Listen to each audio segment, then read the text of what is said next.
votre nom à remercier aussi les gens de tous l'organisme d'Expertise France et l'AFD qui est à l'origine qui a financé ce projet et la mise en œuvre qui a été faite par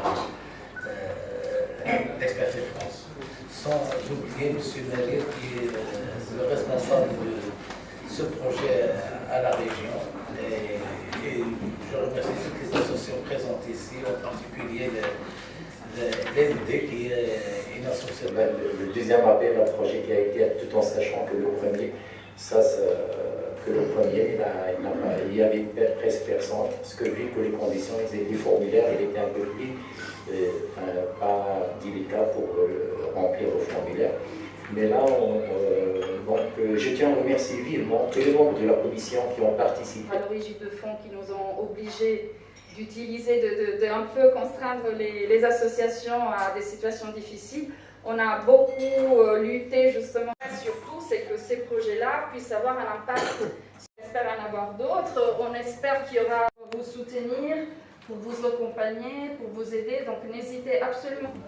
كاين واحد الفولي اللي ما غاديش نهضروا عليه هنا اللي حنا بالنسبه لنا اقتصادي بالنسبه لجهه سوس مسا، وكاين هذا الفولي اللي هو اجتماعي واللي خرج من بعد البروغرام اللي كان عندنا مع إنابيل اللي مع الاقاليم والجماعات اللي عطاو واحد تشخيص في البلايص ديالهم على اشنا هو البوزوان باش العيش الكريم لهذاك المواطن الجديد.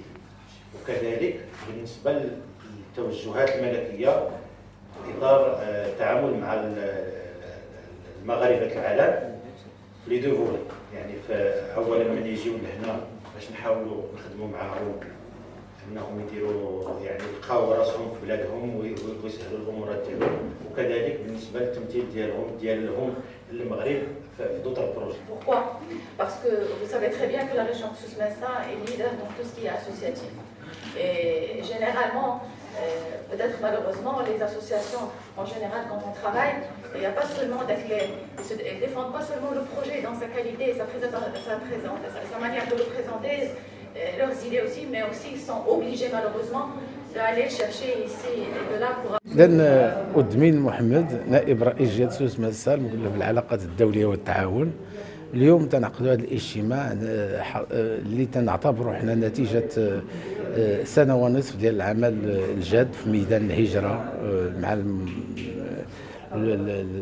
لي بارتنير ديالنا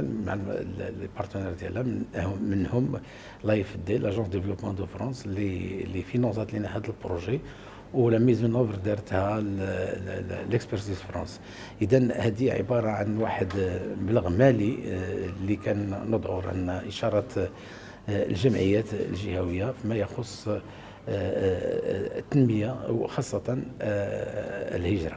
ودرنا الابيل دوفر ابيل لا مانيفيستاسيون دانتيري وجاونا الجمعيات ودرنا واحد اللجنه تقنيه اللي قامت يعني اقتناء هذا الجمعيات، منهم اللي كتهتم بالمرأة، منهم اللي كتهتم بالطفل، منهم اللي كتهتم بالهجرة والتعليم والتكوين إلى غير ذلك. واليوم كنوقعوا هذه الاتفاقيات مع هاد الاكسبرتيز فرانس وكنعطيو الانطلاق لهذه الجمعيات باش يمشيو يشتغلوا في هذا الميدان. واللي بغيت نوضح اكثر انه احنا قمنا بعمل جاد مع الاداره العامه ديال وكاله التنميه الفرنسيه على الصعيد المركزي باش ننميو هذه العلاقات ديال وهذا التمويل ديال هذه الجمعيات، بحيث انه كانت هذه الوكاله كتمول لنا الجمعيات من 5000 اورو الى 30000 اورو ابعد التقدير، ولكن اليوم طلعناها 100,000 اورو، يعني مليون ديال الدرهم لبعض الجمعيات. هذا كاين ثلاثه لي كاتيجوري، كاين واحد الكاتيجوري الاولى 30,000 درهم، من 5000 حتى 30,000 درهم يعني اورو، وكاينه لا كاتيجوري الثانيه من 30,000 اورو حتى 60,000 اورو، وكاينه لا كاتيجوري الثالثه من 60,000 مليون درهم اي 100,000 اورو. اذا تنطلبوا من الجمعيات ديالنا اللي كتهتم بهذه الميادين كلها باش تشارك معنا في المشاريع المستقبليه، وخاصه انه وضعنا واحد طريقه اخرى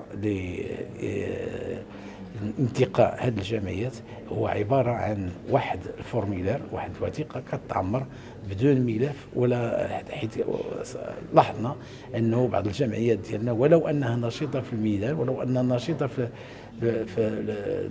الجامعات ديالهم وفي الاقاليم ديالهم، لكن تكون صعيب عليهم باش يلبيو جميع المطالب ديال هذه المنظمات الدوليه ولي كونديسيون ديالهم. اذا ولينا بسطناها وسمينا لهذه العمليه كيشي، يعني ان كيشي تجيب هذيك الفورميلا كتعمروا وكتحطوا. اذا تنطلبوا من الجمعيات، وهذا النداء الجمعيات اللي كتهتم بهذه القطاعات اللي قلت، خاصه الهجره، باش يشاركوا معنا بكثافه، لانه غتولي عندنا واحد البنك ديال المعلومات، واحد البنك ديال المشاريع اللي بغينا نعرفوها عبر هذه الجمعيات.